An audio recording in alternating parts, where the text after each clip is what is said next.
El soldado incansable.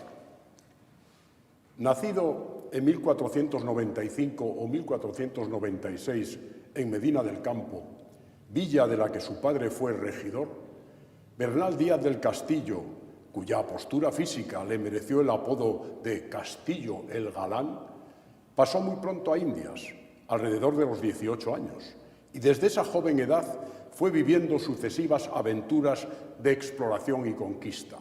En 1514 se embarcó con la expedición de Pedrarias Dávila, gobernador de Castilla del Oro, parte de lo que hoy es Panamá, para conquistar el territorio entre Panamá y Colombia, entonces conocido como Darién. En 1517 acompañó a Francisco Hernández de Córdoba en la desastrosa expedición al Yucatán. En 1518 formó parte de la campaña de Juan de Grijalva, que profundizó en el conocimiento de las costas mexicanas. Por fin, en 1519, con 23 o 24 años, se incorporó a los 500 hombres que componían la expedición de Hernando Cortés y vivió con plenitud los avatares de aquella asombrosa aventura. Después de la conquista de México, Bernal Díaz del Castillo participó en otras expediciones a Veracruz y a Coatzacoalco, hoy Coatzacoalco, y en este último lugar consiguió en 1522 una encomienda por la voluntad de Cortés.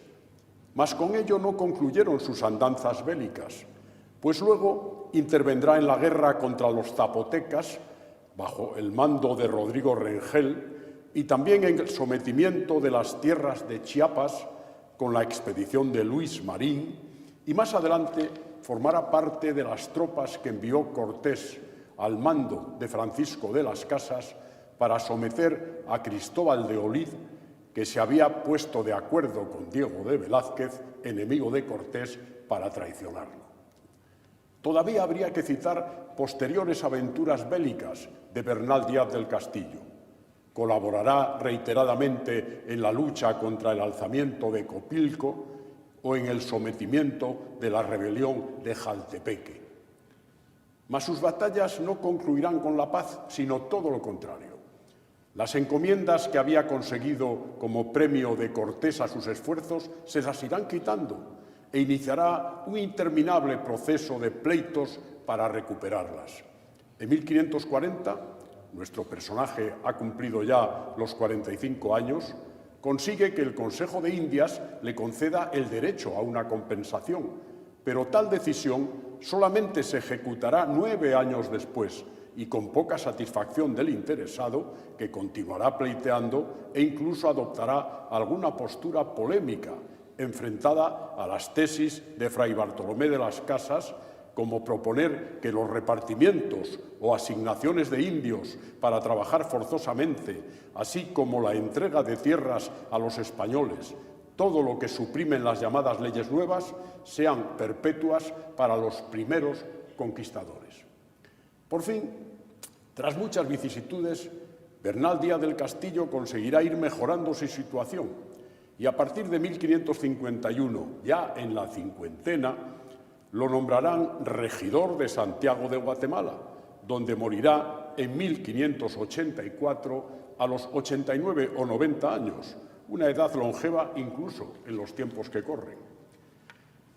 La redacción de la historia verdadera de la conquista de la Nueva España comienza, al parecer, entre los años 1553 y 1557, como remate de las peripecias bélicas y de los interminables pleitos del autor. Bernal no ha tenido formación literaria. Su conocimiento de los clásicos es prácticamente nulo y, sin embargo, consigue escribir un texto lleno de vigor en el que, a través de 214 capítulos narrados con la concisión de un maestro, lleva al libro, desde sus precedentes a sus primeras consecuencias, la empresa de Hernando Cortés y sus hombres en la conquista de México.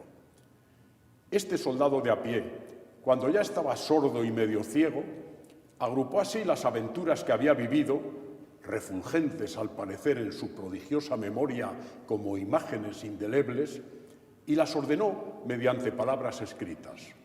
Muchas veces, escribe, ahora que soy viejo, me paro a considerar las cosas heroicas que en aquel tiempo pasamos. Y en varias ocasiones, a lo largo de su crónica, insistirá en ese sentimiento de admiración. Ahora que lo estoy escribiendo, se me representa todo delante de los ojos como si ayer fuera cuando pasó.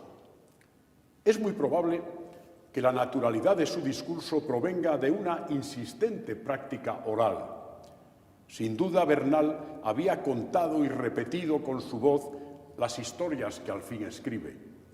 El caso es que en el libro están los primeros viajes en los que participó por las costas del Yucatán y de la Florida, las sangrientas escaramuzas, el nombramiento de Cortés como capitán de una armada y los infructuosos esfuerzos por revocarlo, el encuentro de los primeros intérpretes, la fundación de Veracruz y la inutilización de los navíos para que en la aventura no hubiese posibilidad de retroceso, las batallas, los pactos y las represiones brutales, en fin, cuantas peripecias, fatigas y esfuerzos vivieron los 500 españoles en su implacable avance hasta llegar a la cabeza del inmenso imperio azteca y todos los pasos, desde la inicial derrota y huida hasta el regreso, el sitio y la victoria final.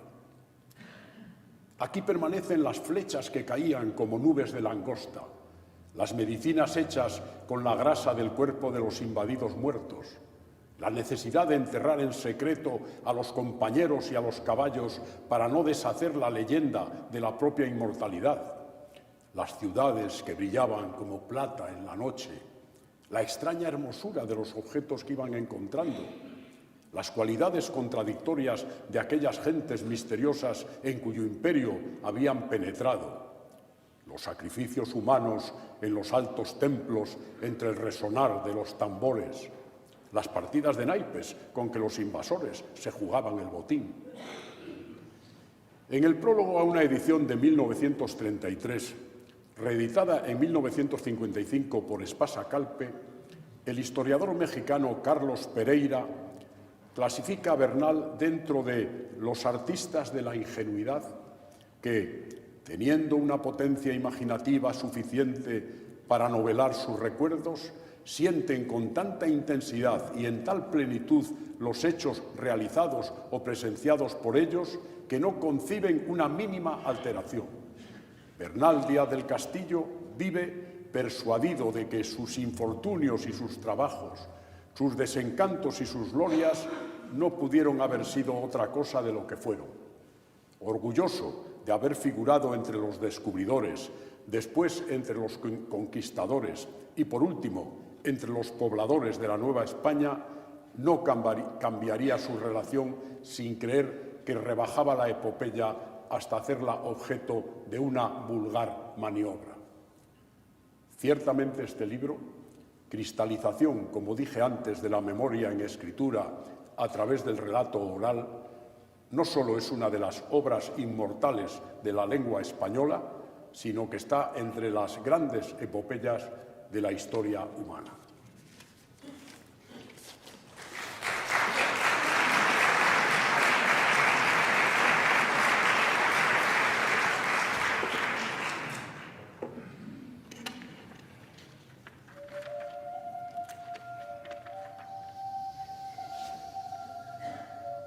Historia verdadera de la conquista de la Nueva España. En el año de 1514 salí de Castilla y con buen tiempo llegamos a la isla de Cuba, donde estaba el gobernador Diego Velázquez, y él nos hizo buen recibimiento. En el año de 1518, el gobernador eligió por capitán general a Hernando Cortés para conquistar y poblar en todo lo que había descubierto y en lo que más descubriese. Y en 10 días del mes de febrero, año de 1519, nos hicimos a la vela hasta la isla de Cozumel.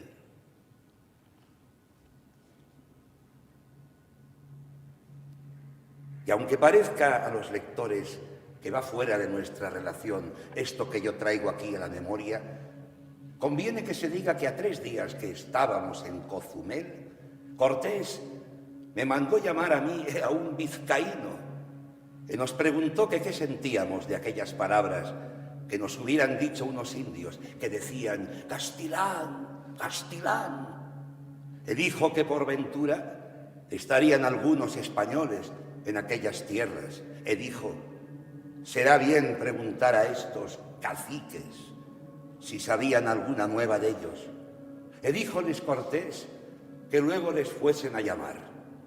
Y escrita una carta decía en ella: «Señores y hermanos, aquí en Cozumel he sabido que estáis en poder de un cacique detenidos, y os pido por merced que luego os vengáis aquí, que para ello envío un navío con soldados y rescate para dar a esos indios con quien estáis. Veníos con toda brevedad. Yo quedo aquí en esta isla con 500 soldados y 11 navíos.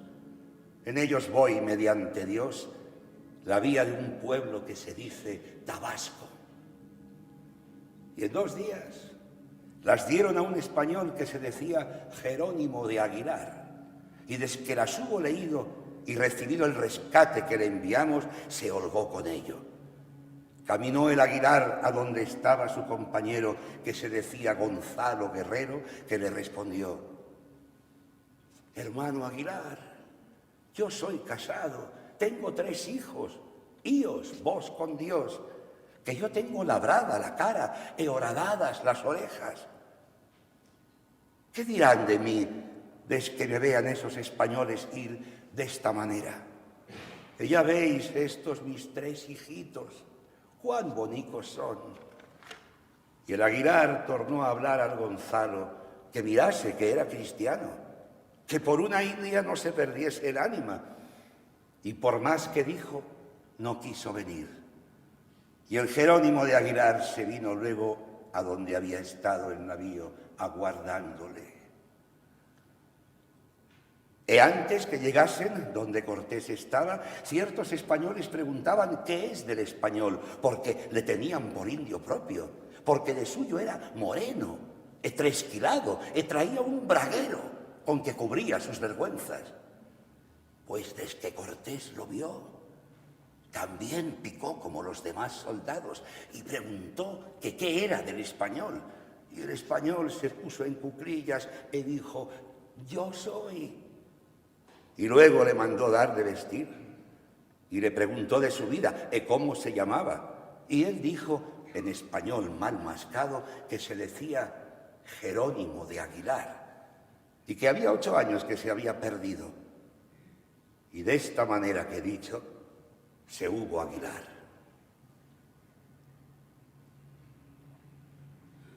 Y antes que más meta la mano en lo del gran Montezuma, quiero decir lo de doña Marina, cómo desde su niñez fue gran señora, que su padre y su madre eran caciques de un pueblo, y murió el padre quedando muy niña. La madre se casó con otro cacique y tuvieron un hijo, y según pareció, acordaron entre el padre y la madre de darle el cargo después de sus días, y porque en ello no hubiese estorbo, dieron la niña a unos indios de Xicalango y echaron fama que se había muerto. Los de Xicalango la dieron a los de Tabasco y los de Tabasco a Cortés, y como doña Marina en todas las guerras de Nueva España, Tlaxcala y México fue tan excelente mujer y buena lengua, a esta causa la traía siempre Cortés consigo. Y quiero decir cómo en todos los pueblos por donde pasamos llamaban a Cortés Malinche. Y la causa de haberle puesto aqueste nombre es que, como doña Marina, nuestra lengua, estaba siempre en su compañía, especialmente cuando venían pláticas de caciques, por esta causa le llamaban a Cortés el capitán de marina, y para más breve le llamaron Malinche. Y volviendo a nuestra materia, doña Marina Sabía la lengua, que es la propia de México, y sabía la de Tabasco. Y como Jerónimo de Aguilar sabía la de Tabasco, entendíanse bien, y el Aguilar lo declaraba en castellano a Cortés. Fue gran principio para nuestra conquista, porque sin doña Marina no podíamos entender la lengua de Nueva España y México. Después de considerada la partida para México, fue acordado que el mejor camino era por la provincia de Tlaxcala, porque eran mortales enemigos de mexicanos.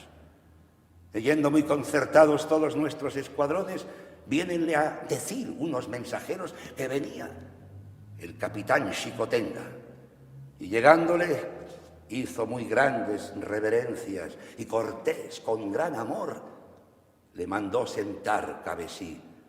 Y dijo el Xicotenga que él venía de parte de los caciques de Tlaxcala a rogarle que los admitiese a nuestra amistad, porque tienen por cierto que con nuestra compañía serían siempre amparadas sus personas, mujeres e hijos, y no estarán siempre con sobresalto de los traidores mexicanos.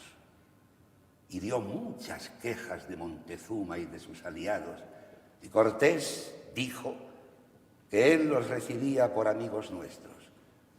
Y después Cortés le preguntó con nuestras lenguas de las cosas de Montezuma, y dijo el cacique de sus grandes poderes y de la gran fortaleza de México, y cómo estaban fundadas las casas sobre agua, y que para entrar dentro en la ciudad que había 3 calzadas, y en cada calzada 4 aberturas, por donde se pasaba el agua de una parte a otra, y en cada una de aquellas aberturas había una puente, y que con alzar cualquiera de ellas no pueden entrar en México.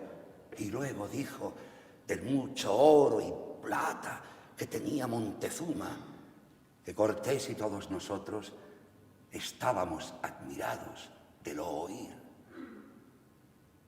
Y fue acordado que con brevedad fuese nuestra partida.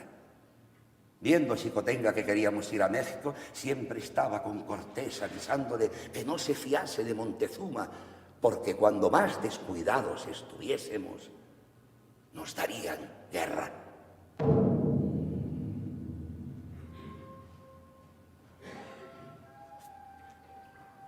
Ya que íbamos a México, nos quedamos admirados y decíamos que parecía a las cosas que cuentan en el libro de Amadís por las grandes ciudades pobladas en el agua, pues desde que llegamos cerca de Iztapalapa, los caciques nos salieron a recibir, que fue el señor que se decía Coatlahuaca y el señor de Cuyoacán, que entrambos eran deudos muy cercanos del Montezuma.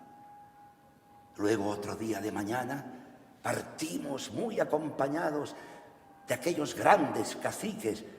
¿Quién podrá decir la multitud de hombres y mujeres y muchachos que estaban en las calles, en azoteas y en canoas en aquellas acequias que nos salían a mirar? Y no era cosa de maravillar, porque jamás habían visto caballos ni hombres como nosotros, y no sabíamos qué nos decir, o si era verdad lo que por delante parecía, que por una parte estaba la gran ciudad de México, y nosotros aún no llegábamos a 450 soldados. Pasemos adelante, ya que venía el gran Montezuma. Traíanle debajo de un palio muy riquísimo a maravilla, y la color de plumas verdes con grandes labores de oro, con mucha argentería y perlas que colgaban de unas como bordaduras, y el gran Montezuma venía muy ricamente ataviado y traía calzados unos cotaras, que así se dice lo que calzan con las suelas de oro. De Cortés se apeó del caballo y el Montezuma le dio el bienvenido. Y entonces sacó Cortés un collar que traía muy a mano de unas piedras de vidrio y se lo echó al cuello al gran Montezuma, y cuando se lo puso le iba a abrazar, y aquellos grandes señores detuvieron el brazo a Cortés, que no le abrazase.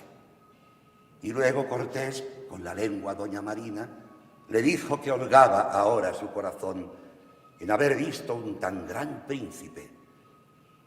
Entonces el Montezuma le dijo otras palabras de buen comedimiento, y por causa que nos tenían por teules, que así llaman a sus ídolos, nos llevaron a aposentar a unas casas que habían sido de su padre, el gran Montezuma. Y como entramos en un gran patio, luego tomó por la mano el gran Montezuma a nuestro capitán y le metió en el aposento donde había de posar y dijo: Malinche, en vuestra casa estáis, descansad. Y luego se fue a sus palacios. Y fue esta nuestra aventurosa entrada en la gran ciudad de Tenochtitlán, México, a 8 días del mes de noviembre de 1519 años. Como había ya 4 días que estábamos en México, nos dijo Cortés que sería bien ir a la Plaza Mayor a ver el gran adoratorio de su Huichilobos y que quería enviarle a decir al gran Montezuma que lo tuviese por bien.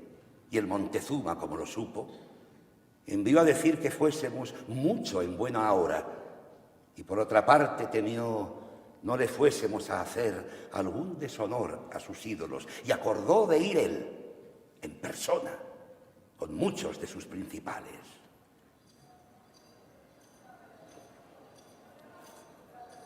Cuando llegamos a la gran plaza, quedamos admirados de la multitud de gente y mercaderías que en ella había, oro y plata y plumas y mantas y cosas labradas y de hilo torcido. Luego estaban los cacahueteros que vendían cacao y los que vendían mantas de enequén y frijoles y chía y papel que llaman amatel y tabaco y giras y unos jarros muy pintados de madera hechos. Ya querría haber acabado de decir todas las cosas que allí se vendían, porque eran tantas que era necesario más espacio. Y así dejamos la gran plaza sin más la ver y llegamos a un gran circuito de patios donde estaba el Gran Q, que me parece que eran mayores que la plaza que hay en Salamanca. Y antes que subiésemos ninguna grada de él, envió el gran Montezuma 6 papas para que acompañasen a nuestro capitán Cortés, y al subir de las gradas, que eran 114, le iban a tomar de los brazos creyendo que se cansaría, y Cortés no quiso que se llegasen a él. Y así como llegamos, salió el gran Montezuma de un adoratorio donde estaban sus malditos ídolos y le dijo: cansado estaréis, señor Malinche, de subir a este nuestro gran templo. Y Cortés le dijo con nuestras lenguas que él ni nosotros no nos cansábamos en cosa ninguna. Luego le dijo que mirase su gran ciudad y que si no había visto bien su gran plaza, que desde allí podría ver mucho mejor. Y así lo estuvimos mirando, porque aquel grande y maldito templo estaba tan alto que todo lo señoreaba.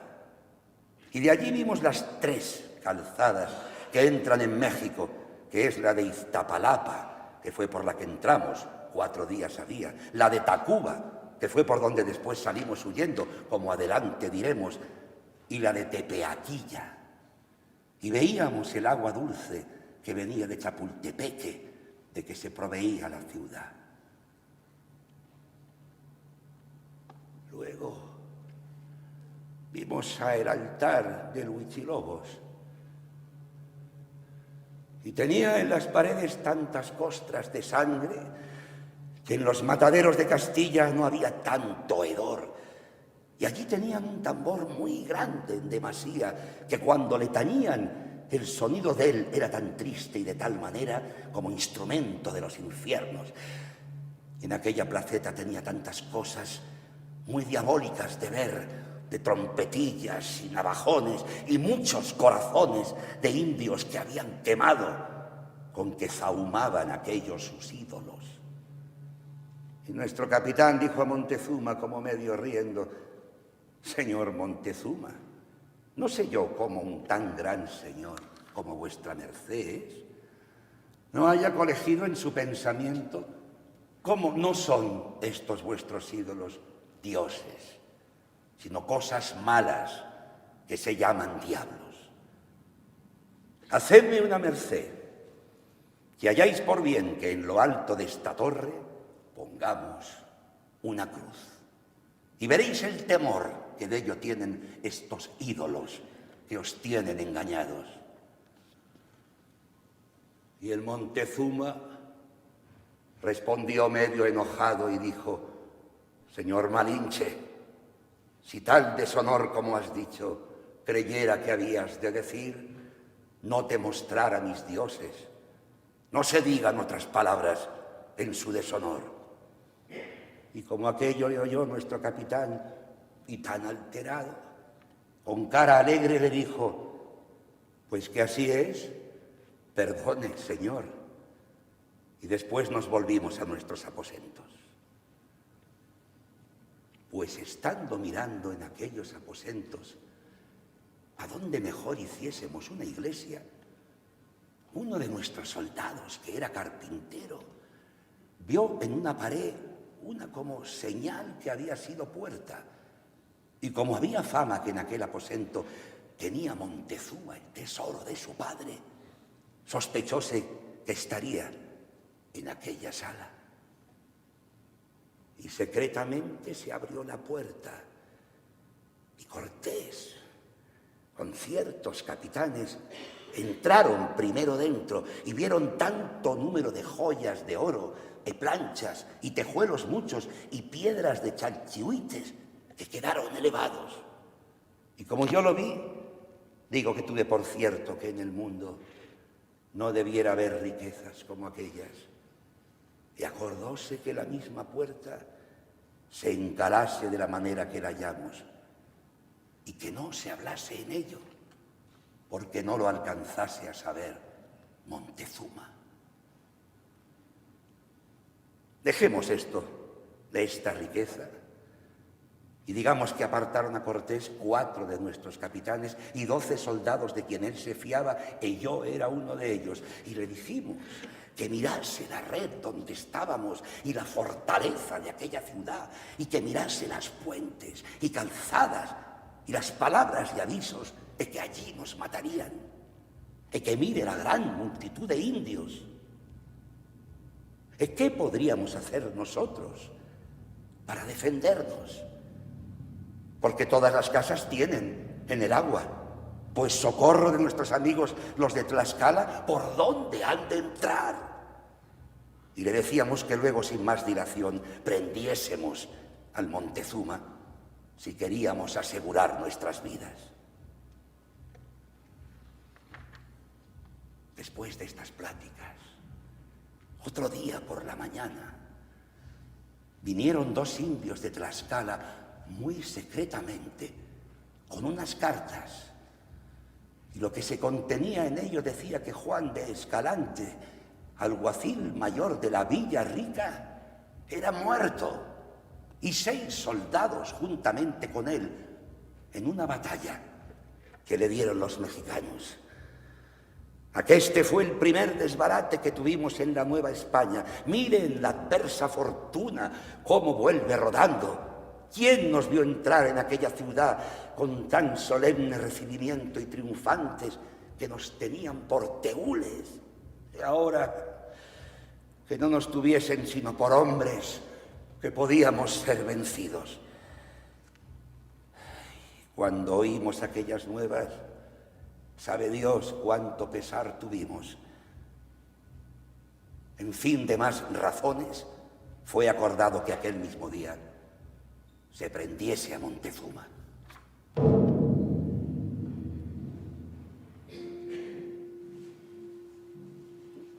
Entró nuestro capitán Cortés en su palacio y le dijo: «Señor Montezuma, Muy maravillado estoy de vos, siendo tan valeroso príncipe y haberos dado por nuestro amigo, mandar a que tomasen armas contra mis españoles.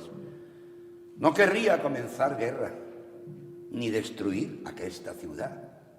Conviene que para excusarlo todo, que luego callando os vayáis con nosotros a nuestro aposento, que allí seréis servido como en vuestra propia casa. Y cuando eso oyó el Montezuma, estuvo muy espantado y sin sentido, y respondió que nunca tal mandó que tomasen armas contra nosotros, y que no era su voluntad salir. Y como el Montezuma vio a nuestros capitanes como enojados, preguntó a doña Marina que qué decían, y como la doña Marina era muy entendida, le dijo: señor Montezuma, lo que yo os aconsejo es que vayáis luego con ellos a su aposento, sin ruido ninguno. De otra manera, aquí quedaréis muerto. Y entonces el Montezuma dijo a Cortés que él iría de buena voluntad. Luego le vinieron a ver todos los mayores principales mexicanos a saber la causa de su prisión y si mandaba que nos diesen guerra. Y el Montezuma les respondía que él holgaba de estar algunos días allí con nosotros y que no se alborotasen ellos ni la ciudad, porque aquesto que ha pasado, que su Huichilobos lo tiene por bien. Y de esta manera que he dicho, fue la prisión del gran Montezuma.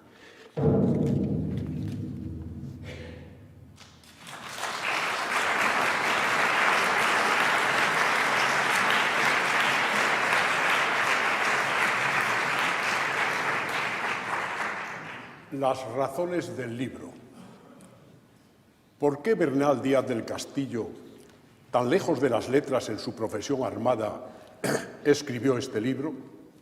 Ya entre los años 1522 y 1525 fueron editándose las cartas de relación en las que Cortés comunicaba al emperador Carlos V la aventura de la conquista de México, asumiendo un notorio, por no decir exclusivo, protagonismo.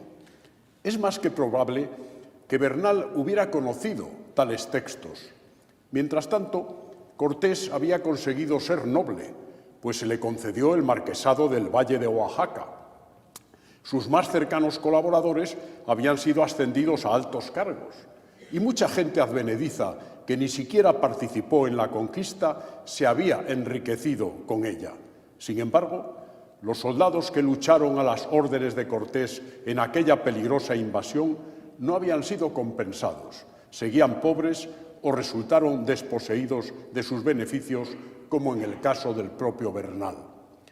Sin duda, todo esto debió de ir despertando en él los deseos de hacer público su propio testimonio para dejar constancia de la verdad de los hechos de la conquista del Imperio azteca. Mas lo que lo hizo decidirse definitivamente fue el conocimiento de la obra titulada La historia de la conquista de México, segunda parte de la Crónica General de las Indias, escrita por el eclesiástico Francisco López de Gómara y publicada en 1552. Es a partir de la lectura de ese libro, en el que todo el mérito de la conquista se atribuye a la divina providencia en lo espiritual, por supuesto, y a Hernando Cortés en lo material, con tal admiración que hasta hubo quien pensó que el texto de López de Gómara había sido retribuido por el propio Cortés cuando Bernal Díaz del Castillo se dispuso a acometer la escritura del suyo en defensa de la verdad. En el prólogo a una edición antológica que yo mismo realicé y que se publicó en 1989 por el Círculo de Lectores, Francisco Rico, tras calificar el estilo de Bernal como retórica de la llaneza, dice que, frente a la fuerza y vivacidad de su prosa, cualquier intento de exégesis resulta no ya inútil, sino redundante. Y en la edición de la Biblioteca Castro de 2012, su prologuista y editor Juan Gil señala que pocas veces un soldado ha contado sus experiencias personales en la guerra y en la paz con tanta fuerza y pasión. Por un lado, Bernal confiesa pretender narrar la historia verdadera de los hechos, enmendando la plana a Lope de Gómara en numerosas ocasiones. Por otro, introduce en su relato la presencia de la gente de la tropa, los soldados, que opinaban sobre la toma de decisiones e incluso obligaban con ello a modificar determinadas resoluciones del mando. El motivo de la escritura de su libro, confesado por Bernal, fue el deseo de que el protagonismo de aquellos descomunales sucesos no se atribuyese solo a Cortés y a sus colaboradores principales. Bernal representa la voz de los soldados desconocidos, esos que, según él, intentaron estar a la altura de los guerreros del mundo clásico y ejecutar también las hazañas leídas en los libros de caballerías. Precisamente, en el capítulo 205, presenta la relación de los valerosos capitanes y fuertes soldados que pasamos dende la isla de Cuba con el venturoso y animoso capitán don Hernando Cortés. Y en el capítulo 206 habla de las estaturas y proporciones y edades que tuvieron ciertos capitanes valerosos y fuertes soldados que fueron de Cortés cuando vinieron a conquistar la Nueva España. O sea, que el protagonismo colectivo está señalado con fuerza. Y mientras va desarrollando su crónica con atractiva naturalidad, construye un mundo admirable en el que resaltan los elementos propios de toda narración sólida. Por un lado, los personajes y las conductas, los retratos de Cortés, de Velázquez, de Narváez, de Doña Marina, de Moctezuma, de Cuauhtémoc, están espléndidamente perfilados, como los asuntos, lo que pudiéramos llamar las tramas y subtramas, donde tienen importancia las luchas intestinas y los juegos de ambición. Los lugares, que se describen también con precisión y certeza, y el tiempo en el que se combinan los días de la entrada en el imperio y los sucesos de México-Tenochtitlán con ciertos recuerdos que vienen a la memoria del cronista, los objetos, muchos definidos a través del léxico de los naturales, van conformando la atmósfera propia de un gran narrador. Y hay momentos, como los de la huida de México, con especial fuerza dramática. En su fluir, el libro mantiene una vitalidad que no se extingue, aunque la corriente del relato se demore a veces en meandros o se diversifique en ramales que parecen confusos. Mas el ímpetu nunca decrece, todas las ramificaciones tienen destino y todas las historias desenlace. El manuscrito de la historia verdadera quedó en poder de la familia y hoy se conserva en la Biblioteca Nacional, en Madrid. Una copia fue enviada al rey Felipe II y otra fue a parar a uno de los consejeros de Indias y llegó a manos de un mercedario, Fray Alonso Remón, que consiguió que la obra se publicase en 1632, muerto ya él, y que la había manipulado introduciendo en ella a otro mercedario, Fray Bartolomé de Olmedo, lo que motivó la reclamación de la familia de Bernal. Muchos años después, en 1862, Enrique de Bedia puso el libro en la modernidad en una edición de la Biblioteca de Autores Españoles. En cualquier caso, hay que señalar que nuestro postergado Bernal nunca fue rencoroso y que en su historia verdadera Cortés aparece espléndidamente retratado en todos sus matices. Al fin los años fueron pasando y Bernal generó una amplia familia mestiza. Primero tuvo dos hijas, con Francisca, una bella joven india que le había regalado el propio Moctezuma. Luego un hijo, con Angelina de Torres, Diego, de quien queda recuerdo porque ocupó algún cargo en la administración y fue procesado por la Inquisición episcopal por aconsejar a los nativos que no construyesen iglesias ni se fiasen de los clérigos. Por último, 9 hijos, con una viuda mestiza, Teresa Becerra, hija del conquistador y alcalde ordinario de Guatemala, Bartolomé Becerra, y se dice que se casó con ella para conseguir las encomiendas. En cualquier caso, su inmersión familiar en el mundo del mestizaje modificó sin duda su consideración de los naturales que, como sucede en todas las culturas frente a los extraños y lejanos, estuvo impregnada al principio de prejuicios religiosos y morales y resultó un encomendero compasivo y solidario con los nativos que trabajaban para él. Mas lo que ha quedado de Bernal es esa obra admirable que, acaso por ser una historia verdadera, está cargada de sueños.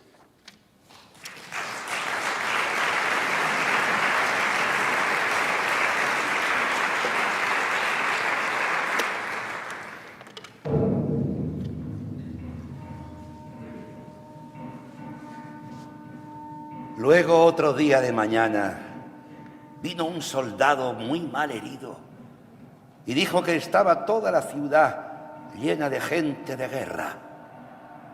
Y desde que aquello oyó Cortés, mandó a un capitán que se decía Diego de Ordaz que fuese con 400 soldados y que mirase qué era aquello y que lo pacificase. Aún no había bien llegado a media calle por donde iba, cuando le salen tantos escuadrones mexicanos de guerra que le mataron a las primeras arremetidas 8 soldados. Y en aquel instante muchos escuadrones vinieron a nuestros aposentos y tiran tanta vara y piedra con hondas y flechas que nos hirieron sobre 46 de los nuestros y 12 murieron de las heridas. Y duraron estos combates todo el día y aún la noche. Pues desde que amaneció, acordó nuestro capitán que saliésemos a pelear y que llevásemos tiros y escopetas y ballestas y procurásemos de los vencer. Y digo que si nosotros teníamos hecho aquel concierto, que los mexicanos tenían concertado lo mismo y peleábamos muy bien, mas ellos estaban tan fuertes y tenían tantos escuadrones que se mudaban de rato en rato, que aunque estuvieran allí 10.000 Héctores troyanos y otros tantos Roldanes, no les pudieran entrar. Y decían que les diésemos su gran señor Montezuma. Y después de nos encomendar a Dios, salimos de nuestros aposentos hasta el gran Q del Huichilobos. Y luego de repente suben en él más de 4.000 mexicanos y se ponen en defensa y nos resistieron la subida un buen rato. Aquí se mostró Cortés muy varón, como siempre lo fue. ¡Ah! ¡Qué pelear y fuerte batalla que aquí tuvimos! Que quiso nuestro Señor que llegamos a donde pusimos fuego a sus ídolos. Entonces nos ayudaron muy bien los tlaxcaltecas. Con gran trabajo tornamos a los aposentos y acordó Cortés que el gran Montezuma les hablase y les dijese que cesasen las guerras y que nos queríamos ir de la ciudad. Montezuma se puso a un pretil de una azotea con muchos de nuestros soldados que le guardaban y les comenzó a hablar a los suyos que dejasen la guerra y que nos iríamos de México. Y muchos principales mexicanos le dijeron: «Oh, Señor, nuestro gran Señor, ¿y cómo nos pesa del todo vuestro mal y daño y de vuestros hijos y parientes? Hacemos saber que ya hemos levantado a un vuestro primo por señor». Y allí le nombró cómo se llamaba, que se decía Coatlahuaca. Y más dijeron: de la guerra, que la habían de acabar hasta que todos nosotros muriésemos. Y no hubieran bien acabado el razonamiento cuando le dieron 3 pedradas e un flechazo. Y Cortés lloró por él. Y como vimos que las paces que les enviamos no las quisieron aceptar y el gran Montezuma muerto, fue acordado por Cortés que de noche nos fuésemos cuando viésemos que estuviesen más descuidados.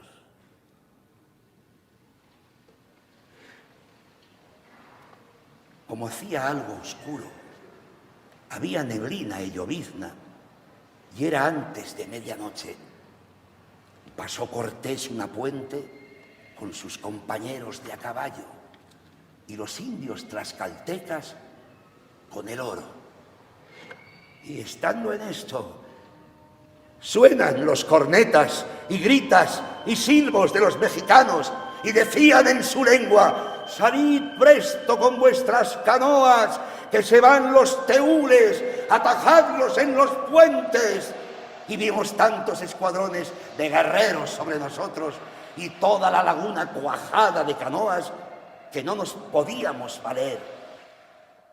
Y estando de esta manera, carga tanta multitud de mexicanos a quitar la puente que no se pudo aprovechar de ella, por manera que aquel paso y abertura de agua presto se hinchó de caballos muertos y de los caballeros que no podían nadar y de los indios tlaxcaltecas e indias, que porque los que estábamos ya en salvo no nos acabásemos del todo de perder, acordamos lo más presto que pudiésemos salir de la calzada de Tacuba, camino de Tlaxcala.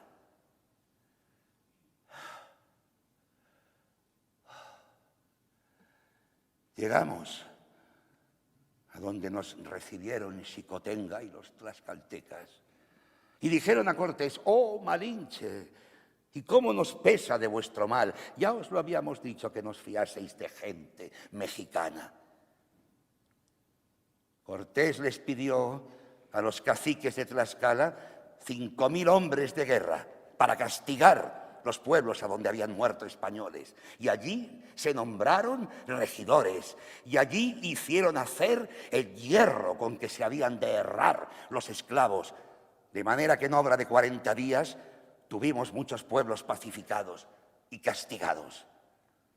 Y se dio orden que se cortase madera para hacer 13 bergantines para ir otra vez sobre México, porque hallábamos por muy cierto que para la laguna, sin bergantines no la podíamos señorear. Ya en aquella sazón habían alzado en México otro señor por rey, porque el señor que nos echó era fallecido de viruelas. Según decían los indios, jamás tal enfermedad tuvieron, y como no la conocían, lavábanse muchas veces. Y a esta causa hubo grande pestilencia, y hubo sarampión y otra enfermedad como lepra, que hedía muy mal, y de lo cual murió mucha gente. Y aquel señor que hicieron rey era un pariente del gran Montezuma, que se decía Guatemuz, mancebo de hasta 25 años, bien gentil hombre para ser indio y muy esforzado. Como ya Cortés tenía copia de soldados y caballos y ballestas, se iba fortaleciendo con los navíos que envió Diego Velázquez, en todos los pueblos de la Nueva España ponía temor, y muy mayor, a Guatemuz. Y como estábamos en grande deseo de tener ya los bergantines acabados y vernos en el cerco de México, mandó nuestro capitán Cortés que dentro de 15 días los tuviesen muy a punto para echar al agua. Y se partió de Tezcuco para hacer aquella entrada.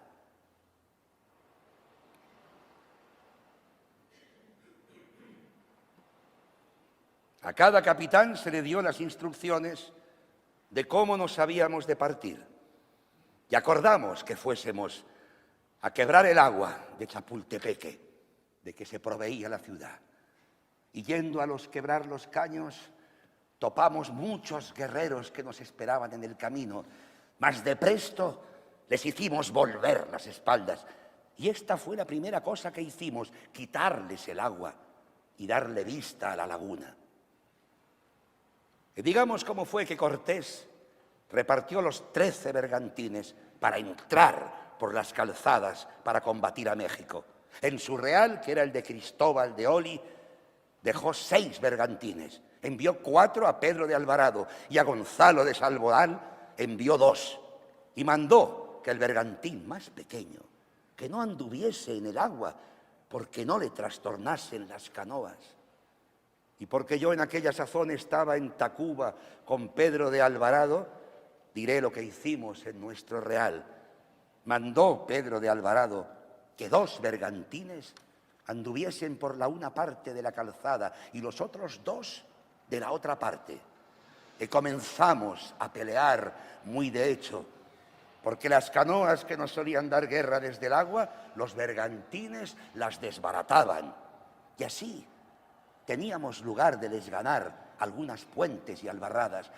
Y cuando con ellos estábamos peleando, era tanta la piedra con ondas y vara y flecha que nos tiraban, que por bien que íbamos armados, quedábamos heridos. Y hasta que la noche nos despartía, no dejábamos la pelea y combate. Volvamos a Cortés, que siempre traía 2 bergantines a dar caza a las canoas que entraban en México con bastimentos y agua. Y parece ser que prendió a 2 principales. Y de ellos supo Cortés que tenían en Celada 40 piraguas y otras tantas canoas para tomar a alguno de nuestros bergantines. Y como Cortés tuvo aquel aviso, apercibió 6 bergantines que salen con grande ímpetu y dieron sobre las piraguas y canoas y mataron y prendieron muchos guerreros. Y desde allí adelante no osaban los mexicanos echar más celadas. No se atrevían a meter bastimentos ni agua. Y como vieron los pueblos que cada día teníamos victoria, ansí por agua como por tierra, acordaron de venir de paz ante Cortés. Y Cortés les mandó que en todo nos ayudasen para combatir a México y que trajesen comida. Y por manera que la adversa fortuna vuelve su rueda, y por su descuido Cortés y sus capitanes dejaron de cegar la abertura de agua que habían ganado, y como los mexicanos le vieron, le mataron 6 caballos. Y a Cortés ya le tenían muy engarrafado unos capitanes mexicanos, y quiso Dios nuestro Señor ponerle esfuerzo para que se librase de ellos, porque en aquel instante luego llegó allí un muy esforzado soldado que se decía Cristóbal de Olea. Y por le defender, desde las azoteas los guerreros mexicanos, que andaban muy bravos y victoriosos, le prendieron. Y vivo le llevaron a Guatemos. Tornó a sonar el atambor de Huichilobos y miramos arriba al alto Q donde lo tañían. Y vimos que llevaban por fuerza las gradas arriba a reempujones y bofetadas y palos a nuestros compañeros que habían tomado. Y vimos que a muchos de ellos les ponían plumajes en las cabezas y les hacían bailar delante del Huichilobos. Y luego les ponían de espaldas encima de unas piedras y con unos navajones de pedernal les aserraban por los pechos y les sacaban los corazones bullendo y se los ofrecían a sus ídolos que allí presentes tenían. Y a los cuerpos dábanles con los pies por las gradas abajo y estaban aguardando otros indios carniceros que les cortaban los brazos y las caras desollaban y se comían las carnes con chilmole. Pues en aquel instante que hacían aquel sacrificio, mandó Cortés que no batallásemos más con los mexicanos. Dejemos esto y volvamos a nuestra conquista, por abreviar. Mandó Cortés que les entrásemos hasta llegarles al Tlatelolco. Aquí había bien que decir en qué trabajo nos vimos, en ganarles aquellas fortalezas que eran muy altas, que nos tornaron a herir a todos muy malamente. Y todavía les pusimos fuego a los ídolos y levantamos nuestras banderas.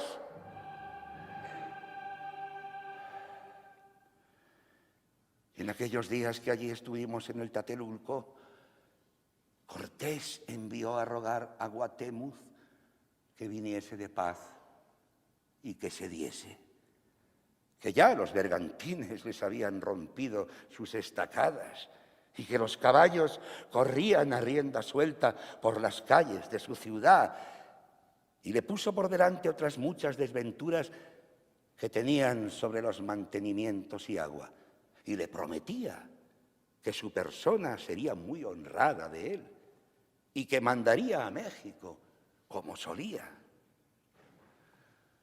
Y el Guatemuz entró en consejo con sus capitanes y, por no gastar más razones sobre el caso, le aconsejaron que no creyese a Cortés, poniéndole por delante el fin de su tío, el gran Montezuma. Pues como Cortés vio que no quería paces ningunas Guatemuz, mandó a Gonzalo de Sandoval que entrase con los bergantines a donde estaba retraído. Y Cortés se subió luego en el cu mayor del Tlatelolco para ver cómo le cercaron y le prendieron. Luego le llevaron ante Cortés. Y entonces el Guatemuz dijo: Señor Malinche, ya yo he hecho lo que estaba obligado en defensa de mi ciudad y no puedo más. Y pues vengo preso ante tu persona y poder, toma ese puñal que traes en la cintura y mátame luego con él.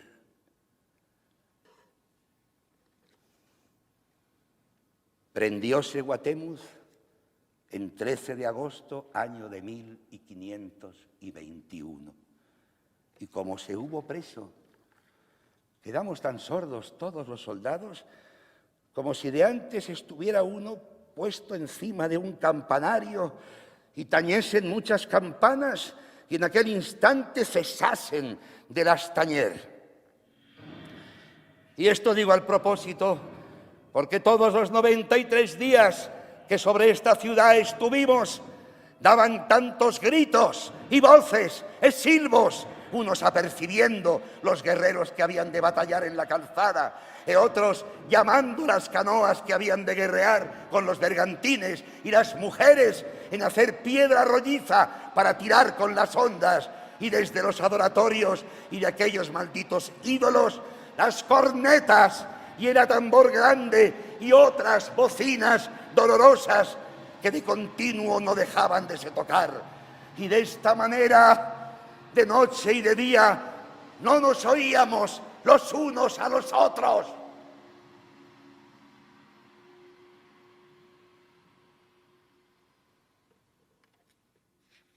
Y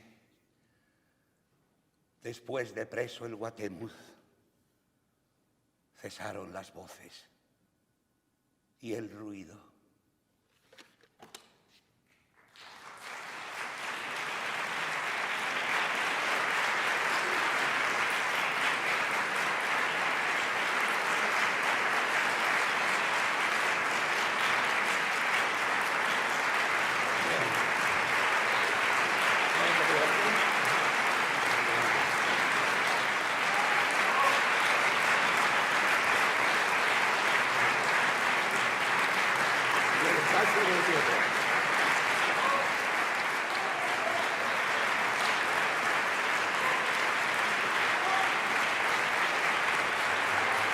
Iniciamos con